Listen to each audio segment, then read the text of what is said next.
सबको जैम से की मैं हूं श्याम और स्वागत है होप चैनल हिंदी में। और मैं आपका स्वागत करता हूं आज वचनों की इस श्रृंखला में जिसका मुख्य शीर्षक है पवित्र आत्मा। और आज हम देखेंगे परमेश्वर आत्मा है। आइए हम सब आंखें बंद करें और प्रार्थना करें। हमारे महान सच्चे जीवते अनुग्रहकारी प्रभु, हम धन्यवादित हैं इन अच्छे पलों के लिए। इस वक्त हम प्रार्थना करते हैं प्रभु यीशु मसीह खुदावंदा इन वचनों के लिए जो हमारे जीवन में हैं। हम प्रार्थना करते हैं इन्हें समझने की, इन्हें पढ़ने की और प्रभु यीशु मसीह इन पे चलने की हमें सामर्थ और शक्ति दे, ताकि इन वचनों को जब हम पढ़ते हैं, सुनते हैं, समझते हैं और बोलते हैं वो तेरे आत्मा की अगुवाई से हो, ताकि हमारे जीवन से हम घटें और तू बढ़े। प्रभु यीशु के नाम से इस प्रार्थना को मांगते हैं, आमीन। मेरे बहन भाइयों, आज का जो वचन है ये है पवित्र आत्मा के उस विषय में कि जो पवित्र आत्मा है ये वास्तव में खुद ही परमेश्वर है। यहां पर घटना घटती है। प्रभु यीशु मसीह के चेले प्रभु यीशु की मौत से हक्का बक्का थे। सब तितर बितर थे, सब फैले हुए थे, सब डर में थे, सब एक ऐसे समय में जी रहे थे जहां पर बहुत ही ज्यादा उन्हें परेशानियों का सामना करना पड़ रहा था। वो अपने आप को छुपा रहे थे, कहीं ऐसा ना हो कि हम भी यीशु मसीह की तरह मारे जाएं। लेकिन तुरंत बाद जैसे ही सैबत का दिन निकलता है, वो तीसरा दिन पोप हटता है, बहनें यीशु मसीह की कब्र पर जाती हैं और देखती हैं कि कब्र का पत्थर हटा हुआ है। वो रोती हैं, चिल्लाती हैं कि हमारे प्रभु की लाश को चुरा के ले गए। लेकिन तुरंत एक आवाज आती है कि तुम जीवित को मुर्दों में क्यों ढूंढती हो। मेरे बहन भाइयों, यह समय था यीशु के पुनरुत्थान का। यह समय था प्रभु यीशु मसीह के दोबारा जी उठने का। अब जो चेले भयभीत थे, अब जो चेले डरे हुए थे, अब जो चेले सहमे हुए थे, वो बाहर निकले एक नई ऊर्जा के साथ, अपने मन के अंदर एक नई शक्ति, एक नई सामर्थ्य के साथ। प्रभु यीशु मसीह के स्वर्गारोहण जब हुआ, उसके बाद वो चेले हंसी खुशी गए और उस सामर्थ्य को, उस ऊर्जा को उन्होंने अपने जीवन के अंदर महसूस किया। और तुरंत बाद वो कुछ दिनों बाद एक ऐसी जगह इकट्ठे हुए जहां वो परमेश्वर से उस आत्मा का वरदान मांगने लगे जो प्रभु यीशु मसीह ने उन्हें जाते हुए वादा किया था। मेरे अजीज बहन भाइयों, उस समय चेलों ने परमेश्वर से प्रार्थना करी और परमेश्वर ने उस पेंतीकोस्त के दिन उन चेलों पर अपना आत्मा उंडेला। और जब वो आत्मा उंडेला गया, वो सब एक नई सामर्थ, एक नई शक्ति से भर गए। और याद रखें, पिछले वचन में हमने सुना था, हमने देखा था कि किस तरीके से वो चेले एक नई सामर्थ से भरकर प्रचार करने लगे। और अब वो प्रचार कर रहे थे कि जब हर एक इंसान उस प्रचार को सुनने वाला था। मेरे अजीजों, एक भीड़ इकट्ठी हो गई उस जगह पर जहां वो प्रार्थना कर रहे थे। सब अन्य भाषाओं से भर गए। सब लोग अपनी अपनी भाषा को छोड़कर दूसरी भाषाओं में प्रार्थना कर रहे थे, दूसरी भाषा में प्रभु की स्तुति और महिमा कर रहे थे। उस समय लोग जो इकट्ठा थे, आकाश के नीचे के सब धर्मी लोग जो पेंतीकोस्त के दिन उस आराधनालय में आए थे प्रभु की आराधना के लिए, वो सुन रहे थे उन शब्दों को और वो कहते थे, क्या ये गलीली इंसान नहीं? क्या ये वो लोग नहीं जो हमारे इस जगह पर रहते हैं और ये दूसरी भाषा कैसे बोल रहे हैं?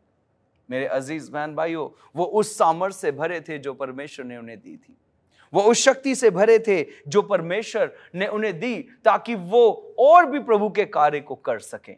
याद रखें, पिछले वचन में हमने एक बात सीखी थी, पवित्र आत्मा कौन है, पवित्र आत्मा के जो कार्य है वो कैसे वो कार्य करता है।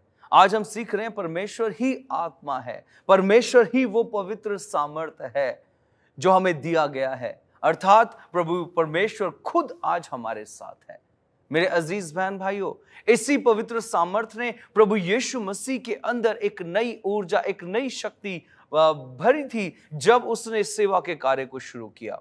अब याद रखें, प्रभु यीशु मसीह के उस समय को जब प्रभु यीशु मसीह बपतिस्मा लेकर बाहर आए और आकाश खुल गया और पवित्र आत्मा कबूतर के समान रूप में उसके ऊपर आकर ठहर गया और एक आवाज आई, ये मेरा प्रिय पुत्र है, इसकी सुने।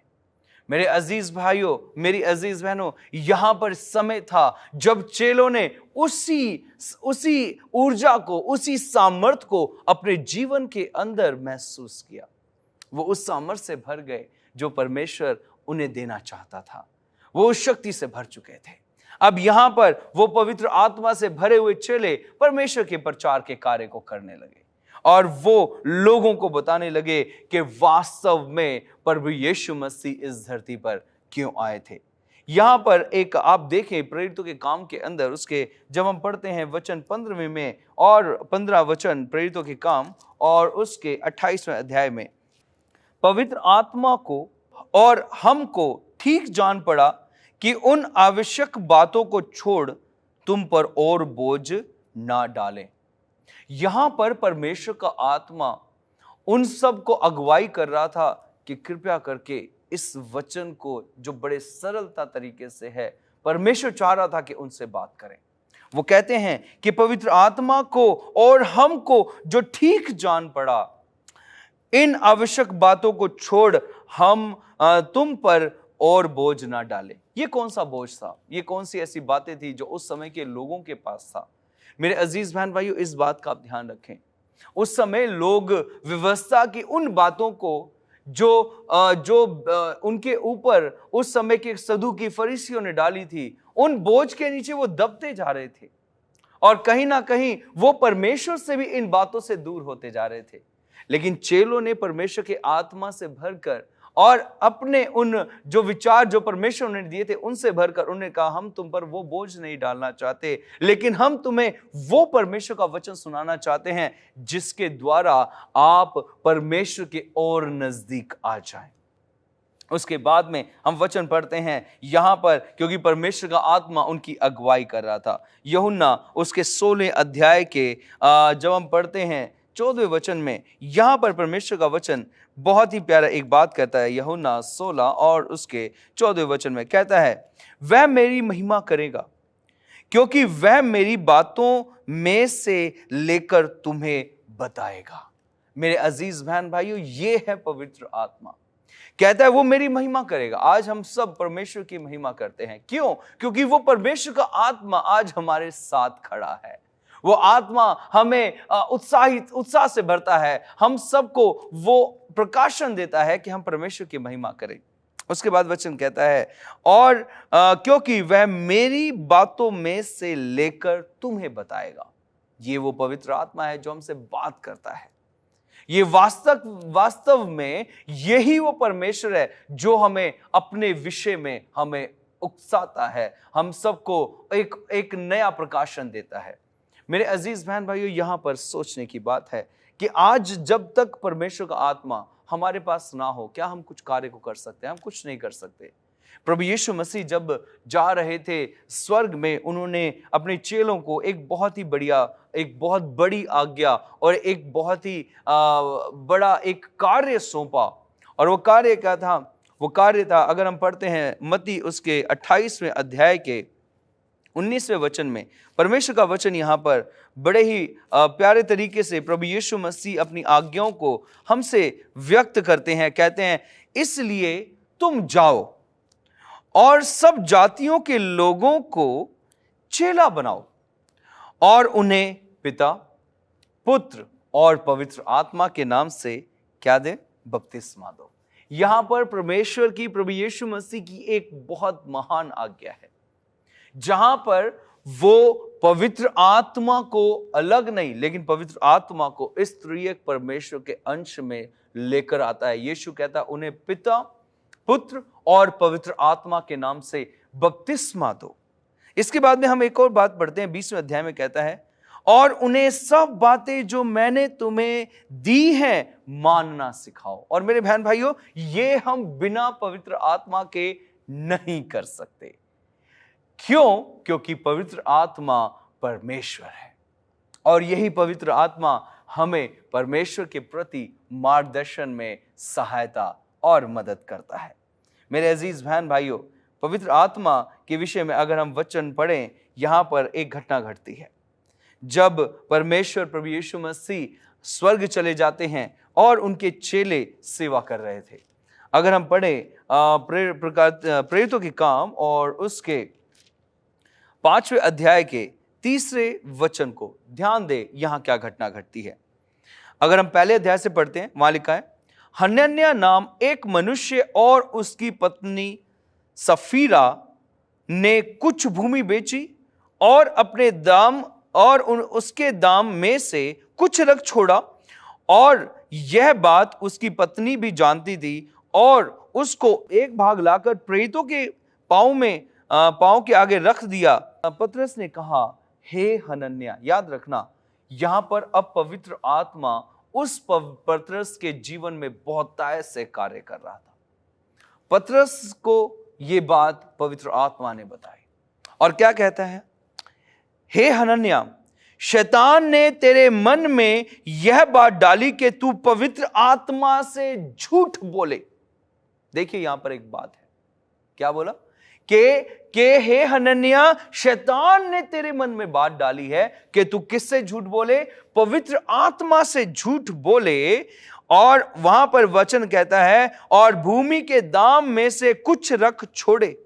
यहां एक सवाल उससे पूछता है, जब तक वह तेरे पास रही और क्या तेरी ना थी, और जब बिक गई तो क्या तेरे वश में ना थी? तूने यह बात अपने मन में क्यों विचारी? तू मनुष्यों से नहीं परंतु परमेश्वर से झूठ बोला है। इस वचन पे ध्यान दें, उसने परमेश्वर के दासों से झूठ नहीं बोला, लेकिन किससे झूठ बोला? परमेश्वर से झूठ बोला। पहले अंश में पढ़ेंगे क्या लिखा है, पवित्र आत्मा से झूठ बोला। दूसरे अंश में पढ़ें, कहता है क्योंकि तूने परमेश्वर से झूठ बोला है। ये क्या दर्शाता है मेरे बहन भाइयों? ये दर्शाता है कि परमेश्वर ही पवित्र आत्मा है। याद रखें इस चीज को, पवित्र आत्मा आज जो हमारे पास है, हमें दिया गया है, ये कोई और नहीं, ये साक्षात परमेश्वर उस आत्मा के जरिए हमारे जीवन में कारगर है, हमारे जीवन के अंदर कार्य कर रहा है।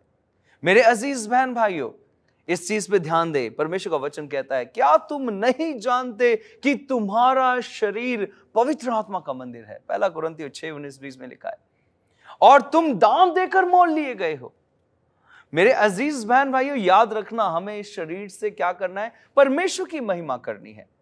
जब हम परमेश्वर के भवन में आकर या फिर जब हम परमेश्वर की सेवा में आगे बढ़ते हैं, तो याद रखें, हम किसी मनुष्य से नहीं, लेकिन हम क्या कर रहे हैं? हम पवित्र आत्मा से, अर्थात हम परमेश्वर से झूठ बोल रहे हैं।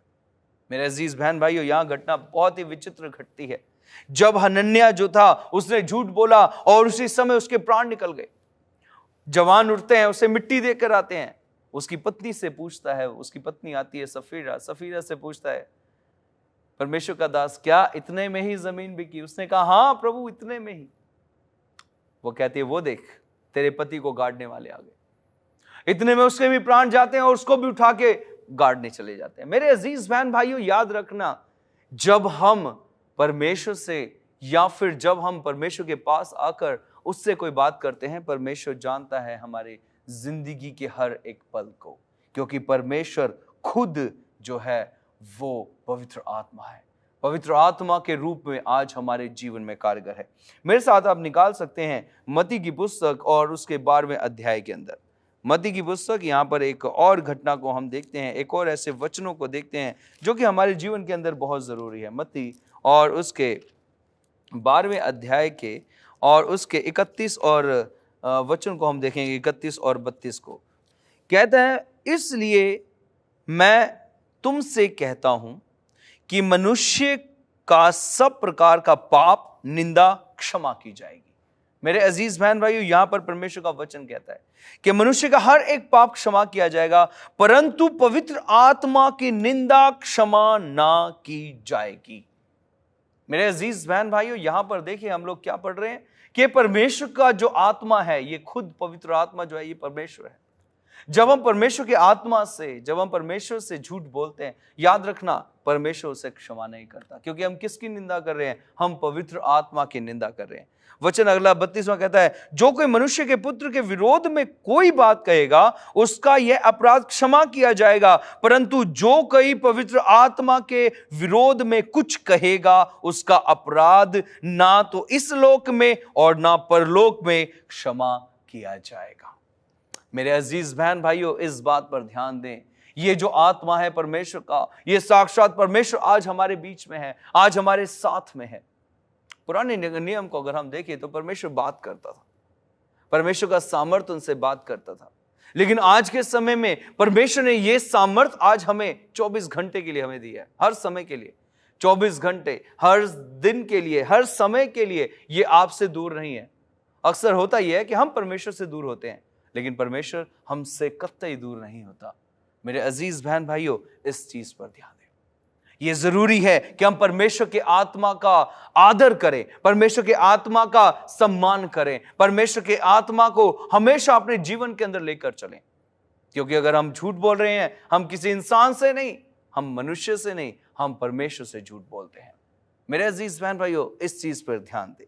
परमेश्वर का वचन अगर हम पढ़ते हैं रोमियो की पुस्तक उसका 8वां अध्याय, यहां पर हमसे बड़े अच्छे तरीके से परमेश्वर का वचन बात करता है। रोमियो 8 और उसके दूसरे अध्याय के अंदर परमेश्वर का वचन कहता है, क्योंकि जीवन की आत्मा की व्यवस्था ने मसीह यीशु में मुझे पाप की और मृत्यु की व्यवस्था से स्वतंत्र कर दिया है। याद रखना, यहां पर ये जो वचन है बड़ा ही गहरा है। क्योंकि जीवन की आत्मा की व्यवस्था, देखिए यहां पर फिर से आत्मा का जिक्र आता है।